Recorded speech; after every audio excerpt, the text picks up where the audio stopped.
Maganti Gopinath 2014లో TDP నుంచి జూబ్లీహిల్స్ ఎమ్మెల్యేగా గెలుపొందారు. ఆ తర్వాత ఆయన బీఆర్ఎస్లో చేరారు.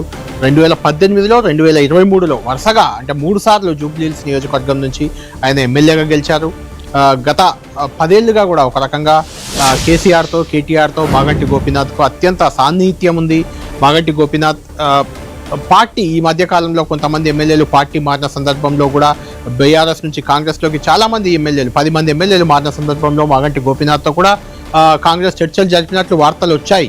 అయినా మాగంటి గోపీనాథ్ పార్టీ మారకుండా బీఆర్ఎస్ పార్టీలోనే ప్రతిపక్ష ఎమ్మెల్యేగానే కొనసాగుతూ వచ్చారు. చాలా రోజులుగా ఆయన అనారోగ్యంతో ఉన్నప్పటికీ 2-3 రోజులు వారం రోజులుగా కూడా జూబ్లీహిల్స్ నియోజకవర్గంలో జరుగుతున్న రాజకీయ పరిణామాలు ఆయన్ను తీవ్ర మనోవేదనకు గురి చేసినట్లు ఆయన అనుచరులు, బీఆర్ఎస్ కార్యకర్తలు, ఆయన కుటుంబ సభ్యులు కూడా ఆరోపిస్తున్నారు.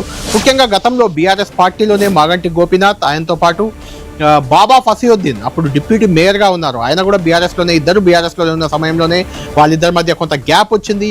ఆ గ్యాప్తోనే బాబా ఫసీయుద్దీన్ పార్టీ మారారు. ఆయన బీఆర్ఎస్ నుంచి బొరబండ ఎమ్మెల్యేగా 2 సార్లు గెలిచారు. ఒకసారి బీఆర్ఎస్ ఆయనకు డిప్యూటీ మేయర్గా కూడా అవకాశం ఇచ్చింది. జిహెచ్ఎంసీ చాలా యువకుడు అయినప్పటికీ ఆయనకు అవకాశం ఇచ్చింది. ఆ తర్వాత ఆయన మొన్నటి ఎన్నికల్లో కూడా బీఆర్ఎస్ నుంచే మళ్ళీ ఒకసారి కార్పొరేటర్గా గెలిచి కాంగ్రెస్ పార్టీ అధికార పార్టీలో చేరిపోయారు. ప్రస్తుతం ఆయన అధికార కాంగ్రెస్లో ఉన్నారు. జూబ్లీహిల్స్ ఎమ్మెల్యేగా గోపీనాథ్ బీఆర్ఎస్లో ఉన్నారు. దాంతో వారిద్దరి మధ్య కొంత గ్యాప్ అనేది పెరుగుతూ వచ్చింది. ఆ గ్యాప్తోనే మాగంటి గోపీనాథ్ ప్రధాన అనుచరుడు మైనార్టీ సెల్ నాయకుడు 4-5 రోజుల క్రితం ఆత్మహత్య చేసుకున్నాడు. ఆయన మాగంటి గోపీనాథ్కు అత్యంత సన్నిహితుడు. ఆయన ఆత్మహత్యకు బాబా ఫసీయుద్దీనే కారణం, ఆయన వేధింపులే కారణం అంటూ కూడా ఆయన కుటుంబ సభ్యులు, మైనార్టీ నేత కుటుంబ సభ్యులు ఆందోళన నిర్వహించిన పరిస్థితి.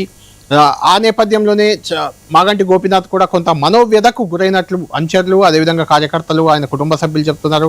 ఆ మనోవ్యధతోటే ఆయనకు సడన్గా హార్ట్ అటాక్ రావడం, హార్ట్ అటాక్తో ఆసుపత్రిలో చేరడం, 2-3 రోజుల తర్వాత మృతి చెందడం నిజంగా బీఆర్ఎస్ కార్యకర్తల్ని, అదేవిధంగా కేటీఆర్ కుటుంబానికి కూడా మాగంటి గోపీనాథ్ అత్యంత సన్నిహితుడు. గోపీనాథ్ కుమారుడు, కేటీఆర్ కుమారుడు ఇద్దరు కూడా చాలా క్లోజ్ ఫ్రెండ్స్. ఆ సాన్నిహిత్యం కూడా వాళ్ళకు రాజకీయంగానే కాదు వ్యక్తిగతంగా కూడా మాగంటి గోపీనాథ్తో అత్యంత సాన్నిహిత్యం ఉంది. కేటీఆర్కి కానీ కేసీఆర్కి కానీ. ముఖ్యంగా శైలిమ అంటే హిమాంశు, అదేవిధంగా మాగంటి గోపీనాథ్ తనయుడు, ఇద్దరు ఫ్రెండ్స్ కాబట్టి వాళ్ళ ఫ్యామిలీల మధ్య కూడా పరిచయాలు ఉన్నాయి. శైలిమ గారు కూడా హాస్పిటల్లోనే, ఏజీ హాస్పిటల్లోనే 2-3 రోజులు మాగంటి గోపీనాథ్ ట్రీట్మెంట్ సందర్భంగా అక్కడే ఉన్నారు.